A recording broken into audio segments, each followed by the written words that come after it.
So here's something I just kind of stumbled into sort of by fluke. So I wanted to take the blade off, and I lost a couple of the carbides along the blade there. Hit some screws. But I want to try to sharpen the remaining part of the teeth, and then try to kerf the blade. You know how on a handsaw the blades will be bent in alternating directions, so it gives it a slightly wider cut so the blade doesn't pinch.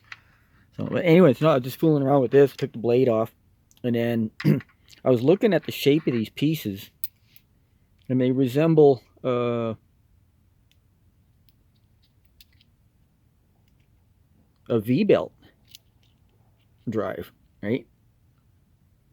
So when I took this one off, this is the original piece that goes on the inner part in here, so it doesn't rub onto this part.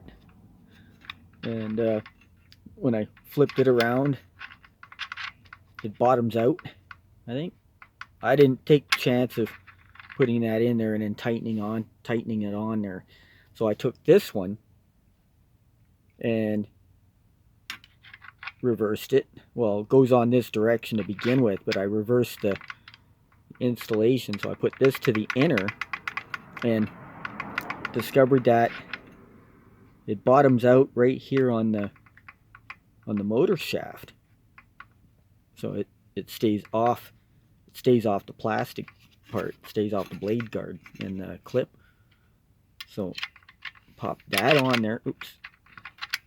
Pop that on there. And then this other piece was the inner piece that went this way. So all I did, I just flipped the two around, didn't have to reverse them, just reverse the order that they go on, just switch them around.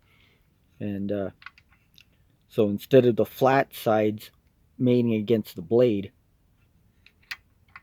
those flat sides are on the outward, and it reverses it. Oh, okay, there it is. Sorry, I'm watching through the camera. I'm not actually watching where I'm positioning things. I'm being really careful here. So this is the reverse thread. Now, actually, I can hold that like that, and then pull the switch for a split second, and just give it a quick zip, and it actually drives that bolt straight in. It's a reverse thread. It's a lefty. So it's a lefty tighty, righty loosey. So, with a propane fitting. But and then discovered that the direction of the blade spins this way, and forward facing towards me, or towards the front of an engine, this is clockwise. So this can be belted to a car alternator. You can just take the blade guard and pull it up out of the way. Slip your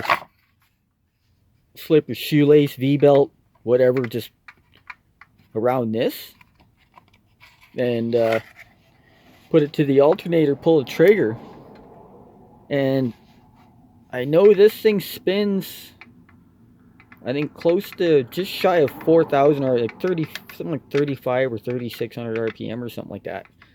There's a certain amount of spin, and that's comparable to a lawnmower, right? Lawnmower is usually set with a governor, and what they do is they have it where it basically spins about 60 revolutions per second, right? Which ends up being 3,600 RPM. And this spins at approximately the same rate. And I'm not sure if this is the correct belt size, like for the diameter of the pulley, to be able to spin an alternator fast enough to make it charge. Now, I've seen some people do it with like a 2-stroke motor, chainsaw kind of thing, where they take something off of it, and then they rig it up so it can be belted to the pulley on the alternator to make that turn over. So this isn't an off-grid solution.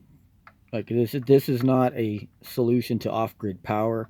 But on occasion, we get into some extreme cold weather where the temperatures drop drastically low, and I have not yet been able to position this above the alternator on the engine and try running it yet. But I just took this apart a few minutes ago because I was just wanting to do a quick repair attempt on my blade, and discovered that this works as a belt drive in a certain kind of a bind or situation. Now, I didn't torque test this. I didn't turn around and hit the switch and then try to attempt to brake on this to see what it does. Like put a preload, put a load to it and see how it reacts.